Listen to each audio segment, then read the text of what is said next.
સંશોધન કાયદાને લઈને સીઆર પાટીલ પ્રેસ કોન્ફરન્સ કરી રહ્યા છે। જોઈએ સૌથી વધુ મેમ્બરશિપ ધરાવતી ભારતીય જનતા પાર્ટી બની છે। એના સ્થાપના દિવસ નિમિત્તે ફરીથી આપ સૌને ખૂબ ખૂબ શુભેચ્છા આપું છું।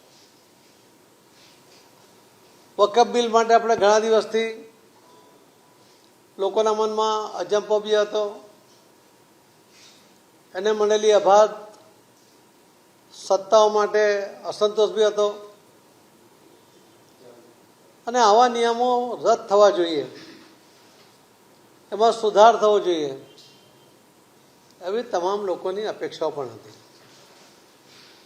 અને એમાં ફક્ત હિન્દુ નહીં પણ પારસી હોય કે મુસ્લિમ બિરાદરો હોય એ પણ ખૂબ મોટી સંખ્યામાં એમાં સંમત હતા। વકફ બિલનો વકફની સત્તાનો એક કડવો અનુભવ એ આપણને સુરત શહેરમાં પણ થયો હતો। મહાનગરપાલિકાની જે બિલ્ડિંગ જે વર્ષોથી કોર્પોરેશનના વહીવટી ભવન તરીકે વપરાય છે, તેની માલિકી પણ વકફ બોર્ડે પોતાની જાહેર કરી લીધી હતી। એના માટે હાઈકોર્ટમાં લડાઈ લડવી પડી હતી અને ત્યાર પછી એમાં સુરત મહાનગરપાલિકાનો વિજય થયો હતો। પરંતુ આ રીતે કોઈ એક સંસ્થા કોઈની પણ પ્રોપર્ટી ઉપર પોતાનો માલિકી હક ગણાવી દે અને એ જગ્યા, એ પ્રોપર્ટી, એ બધું જ એ સંસ્થાની માલિકીનું થઈ જાય, આ તો યોગ્ય નહોતું અને એટલા માટે વકફ બિલ લાવવામાં આવ્યું।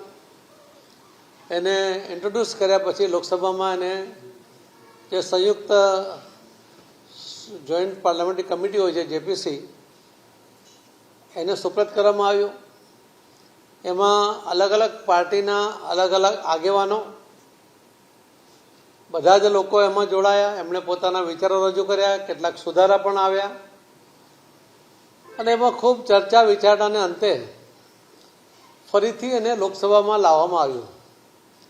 લગભગ 8 કલાક જેટલો સમય એના ચર્ચા માટે ફાળવવામાં આવ્યો હતો, પણ લોકસભામાં પણ 12 કલાક અને રાજ્યસભામાં પણ લગભગ 12 કલાક સુધી બંને લોકસભા અને રાજ્યસભાએ એમાં ખૂબ વિસ્તૃત ચર્ચાઓ કરી। ઘણી બધી જે ગેરસમજો હતી એ માન્ય શ્રી અમિતભાઈ શાહ સાહેબે લોકસભા અને રાજ્યસભામાં દૂર કરી અને એના કારણે એક સંતોષના વાતાવરણ સાથે આ બિલ મંજૂર કરવામાં આવ્યું। પ્રક્રિયા મુજબ લોકસભામાં પાસ થયા પછી રાજ્યસભામાં ગયું, ત્યાં પાસ થયા પછી એ માન્ય રાષ્ટ્રપતિજીને મોકલવામાં આવ્યું હતું અને માન્ય રાષ્ટ્રપતિજીએ એની પર પોતાની મોહર મારી છે અને કાયદાનું રૂપ આપ્યું છે। એના માટે હું એમનો આભાર માનું છું અને માન્ય પ્રધાનમંત્રી શ્રી નરેન્દ્ર મોદી સાહેબ, શ્રી અમિતભાઈ શાહ સાહેબ અને તમામ કે જેમણે આ ચર્ચામાં ભાગ લઈને પોતાના વિચારો રજૂ કર્યા, એ તમામનો પણ આભાર માનું છું અને આખા દેશના તમામ લોકોને આ વકફ બિલને કારણે જે અમાપ સત્તા ધરાવતી સંસ્થાઓ પર કંટ્રોલ પણ આવ્યો છે અને બાકીની સિક્યોરિટી પણ આવી છે, એના માટે હું ખૂબ ખૂબ અભિનંદન આપું છું। ધન્યવાદ।